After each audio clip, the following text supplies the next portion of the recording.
Sir आज तुम्ही कुलगुरूंची भेट घेतलेली आहे, विविध मागण्या होत्या त्यांच्या, काय नेमकी मी बऱ्याच पत्रकारांना कालच भेटलो, तर मी त्यांना बोललो की माझं मूळ उद्देश विद्यार्थी सेनेचा पहिला कार्यक्रम म्हणून मला प्रत्येक महाविद्यालयात युनिट पाहिजे होतं आणि त्याचं हेच कारण होतं की मी प्रत्येक विद्यार्थी हा विद्यार्थिनीपर्यंत पोचू शकतो आणि त्याच्यामुळे मला वाटतं आजचं आंदोलन झालं. कारण असे अनेक प्रश्न आले जे आमच्याकडे, जे आम्ही तिकडच्या तिकडे सोडवू शकतो, पण सत्ता नसल्यामुळे आमच्याकडे असे अनेक प्रश्न आले जे आमच्या हातात नव्हते आणि त्याच्यामुळे आजचं हे आंदोलन मला वाटतं ते भैरव को सुनाने के लिए धमाके की ज़रूरत है बोलतात ना, तसं मला वाटतं आजचं आंदोलन होतं. त्याच्यामुळे आजचा धमाका होता. तिकडे मला वाटतं त्यांचे डोळे पण उघडलेत, कान पण उघडले आणि मागण्या म्हणजे आज मला वाटतं पुणे विद्यापीठ मला वाटतं 1949 विद्यापीठ आहे जर बरोबर ना. त्याच्यामुळे तेव्हापासून आजपर्यंत आपण मेसचं जेवण चांगलं नाही आहे ह्या गोष्टींवर भांडत असू तर मला वाटतं काही बघायला नको. म्हणजे ते फोटोज आहेत का आपल्याकडे, द्या.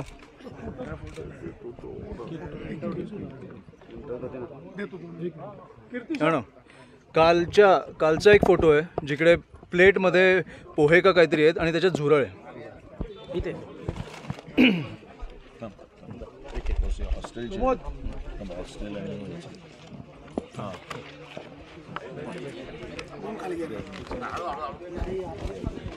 दिसतंय, कालचा फोटो आहे.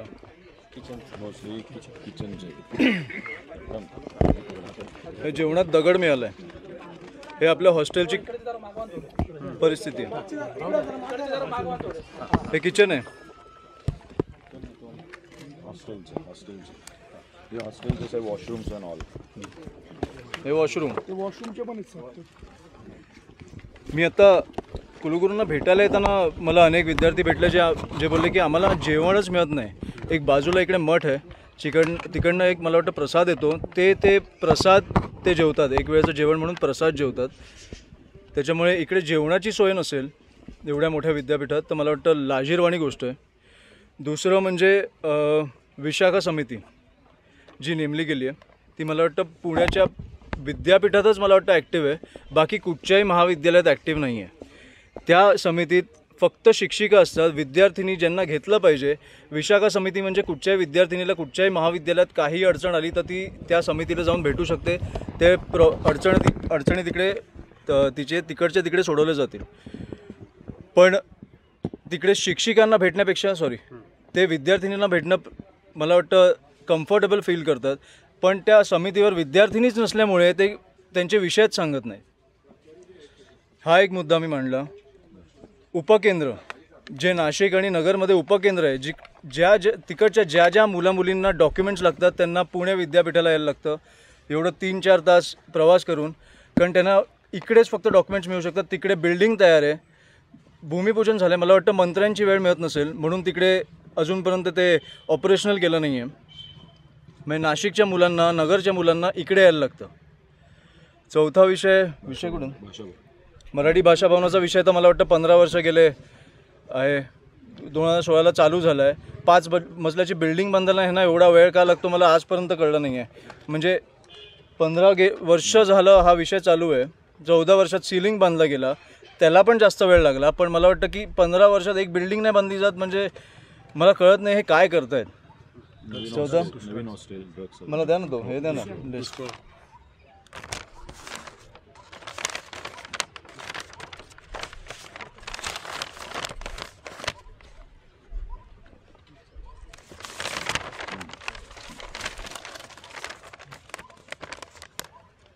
बरेचसे झालेत प्रश्न. नवीन हॉस्टेलचं म्हणजे इकडे मला वाटतं पुण्यातनं नाही तर मला वाटतं देशातनं आणि मला वाटतं जगातनं लोक येतात. कारण पुणे हे मला वाटतं शिक्षणाचं माहेरघर म्हणून ओळखलं जातं. त्यात फक्त 5000 विद्यार्थी राहायची सोय आहे. तर मला वाटतं आम्ही एवढा मोठा कॅम्पस आहे, मला वाटतं आम्ही अजून एक 10,000 विद्यार्थी इकडे राहू शकतील अशी मागणी केली आहे. त्याच्यावर ते आता काम चालू करत आहेत. आणि सगळ्यात महत्त्वाचा विषय म्हणजे ड्रग्ज. ड्रग्सचं प्रमाण पुण्यात ज्या प्रकारे वाढलं म्हणजे तुमच्यातले काही पत्रकार माझ्याशी बोलले, पोलीस अधिकारी बोलले आणि मला वाटतं आत्ताचीच बातमी आहे की 4,000 कोटीचे ड्रग्ज पोलिसांच्या ताब्यात त्यांनी पकडलेत. त्याच्यामुळे अनऑफिशियल आकडा काय असेल इकडे तुम्हाला सगळ्यांना ती कल्पना आली असेल. आणि मला वाटतं ही खूप गंभीर गोष्ट आहे. म्हणजे ज्या मुलींनी ज्या आईवडिलांनी त्यांच्या आईवडिलांनी ज्यांच्या आजी आजोबांनी ह्यांना खुर्चीत बसवलं आहे त्यांना ह्या लोकांनी वाऱ्यावर सोडलं आहे. मला कळतच नाही काय चालू आहे. ड्रग्सचं प्रमाण वाढतं आहे म्हणजे त्यांच्या आईवडिलांमध्ये काय विचार होत असेल. म्हणजे की कॉलेजमध्ये ड्रग्ज विकायला लागले. 4,000 कोटी आपल्याला हा सोपा आकडा नाही वाटू शकत. म्हणजे मी काल ऐकून थक्क झालो की पोलिसांनी एवढे ड्रग्ज जप्त केलेत. त्याच्यामुळे ह्या विषयावर पण ते बोलले की आम्हीच त्यांना सुचवलं ॲक्च्युली की प्रत्येक प्राध्यापकांना कमिशनरांना भेटले पाहिजे, ते प्रत्येक प्राध्यापकांना भेटले पाहिजेत आणि हा विषय मला वाटतं तिकडे अवेअरनेस कॅम्प्स आमच्याकडनं मदत मिळेलच. कारण आम्ही पण आता ते अवेअरनेस कॅम्प चालू करू पुणे नाही तर नाशिक अनेक शहरांमध्ये चालू करू. पण मला वाटतं त्यांनी कुलगुरू म्हणून पण ह्या गोष्टी गांभीर्याने घेतल्या पाहिजेत आणि चालू केल्या पाहिजेत. त्यामुळे ह्या प्रामुख्याने आमच्या मागण्या होत्या. काय नेमकं त्यांनी तुम्हाला बऱ्याचशा मागण्या आजच त्यांनी स्वीकारल्या. आजपासून काम चालू होतं असं सांगितलं आहे. उपकेंद्राचं काम मला वाटतं एप्रिलपर्यंत संपेल आणि मी त्यांना अजून एक आठवडाभर दिलं आहे. त्याच्यापुढे नेमकी काय बोलत नाही, जसं मी तुम्हाला सांगितलं आज 12वीची परीक्षा होती म्हणून हा मोर्चा शांततेत झाला. पण मी राजकारणात आल्यापासून माझ्या पहिल्या राजकीय केसची वाट बघतोय. त्याच्यामुळे मला ती पुण्यातनं मिळाली तर मला अति आनंद होईल. आणि मला वाटतं ती एका आठवड्यानंतर ह्यांचं उत्तर नाही आलं तर आमचं उत्तर त्यांच्यापर्यंत पोहोचेल. ड्रग्जचं प्रमाण तुम्ही आता जो मुद्दा उपस्थित केला, गृहमंत्री राज्याचे देवेंद्र फडणवीस आहेत ते अपयशी ठरत आहेत. 4,000 कोटीचं ड्रग्ज सापडत असेल, गुन्हेगारी दिवसेंदिवस मोठ्या प्रमाणावरती वाढतीये. गृहमंत्र्यांनी याच्यामध्ये लक्ष घातलं पाहिजे. सगळ्यांनीच घातलंच पाहिजे ना, गृहमंत्री आहेत ना. पण आम्ही प्रामुख्याने कुलगुरूंकडे आलो ज्यांनी त्यांच्या हद्यात जे आहे ती कामं त्यांनी चालू केली पाहिजेत. उपमुख्यमंत्र्यांकडे आम्ही जाऊ, आम्ही राज्यपालांकडे जाऊ, पण शेवटी ह्यांच्याकडे येणं आमचं कर्तव्य होतं. कारण अनेक वेगळे विषय होते ते मांडणं गरजेचं पण होतं. त्याच्यामुळे ड्रग्सचं प्रमाण हे कमी होईल. हे पोलीस अधिकाऱ्यांशी आम्ही भेटून आमची काय मदत लागली त्यांना आम्हाला लागणार नाही. जसं साहेब बोलतात की त्यांना शेवटी तुम्ही 24 तास त्यांना मोकळा हात दिलात तर तुम्हाला महाराष्ट्राचं काय होऊ शकतं तुम्हाला माहिती आहे. हे मला कसं माहिती, तुम्ही म्हटलं की सत्ता नाही, हे मला कसं माहिती. तुम्ही इकडे या ना, ह्यांनी सेम प्रश्न विचारला. इकडे सेम प्रश्न विचारला. मला वाटतं गृहमंत्री म्हणून हो, जर एका शहरामध्ये 4,000 कोटीचे ड्रग्ज सापडत असतील तर हो. सावित्रीबाई फुले पुणे विद्यापीठाच्या सेट विभागाकडून PhD विद्यार्थ्यांची जी 2 वेळा पूर्वपरीक्षा घेण्यात आली, त्या दोन्ही परीक्षेमध्ये पुणे विद्यापीठच नापास झालेलं आहे. आणि आता सेट विभागाची सेट संदर्भातली एप्रिलमध्ये परीक्षा आहे आणि जे पदभार ज्यांच्याकडे आहे त्यांना अजूनही चूक झाल्यानंतर सुद्धा त्यांना पदमुक्त केलेलं नाही. या सगळ्या संदर्भात देखील काही चर्चा झाली का? नाही, काही नाही. पण हा विषय मला आता कळला, मी बघतो हा विषय.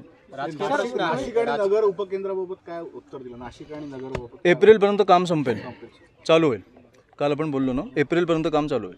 सर, सगळ्यात महत्त्वाचं तुम्ही जे आता फोटो दाखवले की जेवणामध्ये झुरळ सापडत आहेत, दगड सापडत आहेत, नेमकं कोणत्या रिफॅक्टरीमधलं आहे, कोणत्या विभागाची ती मेस होती, त्या संबंधित काय तुम्हाला माहिती त्यांनी दिलेली? 6 आणि 7 हे माझ्याकडे माहिती आली. जे हॉस्टेल आहेत 6 आणि 7 जे माझ्याकडे माहिती आली तिकडची ही परिस्थिती. आणि मला वाटतं तिकडे त्या मठातनं जो प्रसाद येतो ते खातात.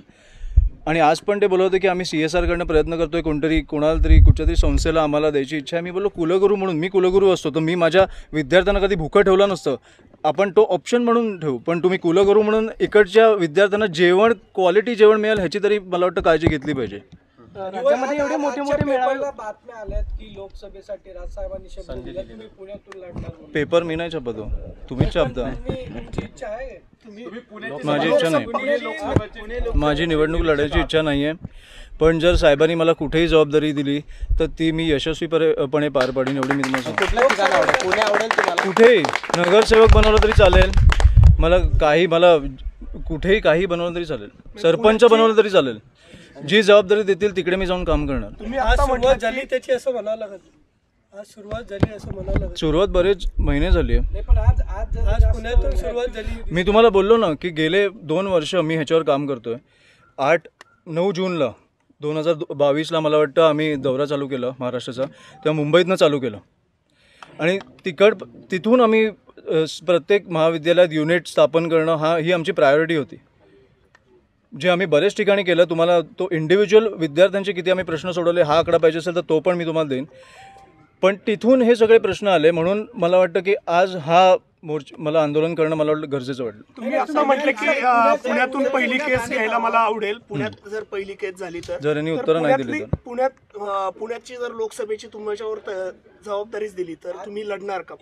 साहेबांनी दिली तर नक्की लढेन, पण माझी इच्छा नाही. याला प्रश्न धरून आहे की पोस्टर लागले जातात इच्छुकांचे खूप सारे पुण्यात मनसेचे भावी खासदार म्हणून पोस्टर आहे. तर आता तुम्ही चर्चा पण सुरू आहे की भाजप बरोबर युती होणार आहे, तर मग कसं तुम्ही मनसेला मी काही नाही बघत, कारण मी साहेबांशी बोलत असतो.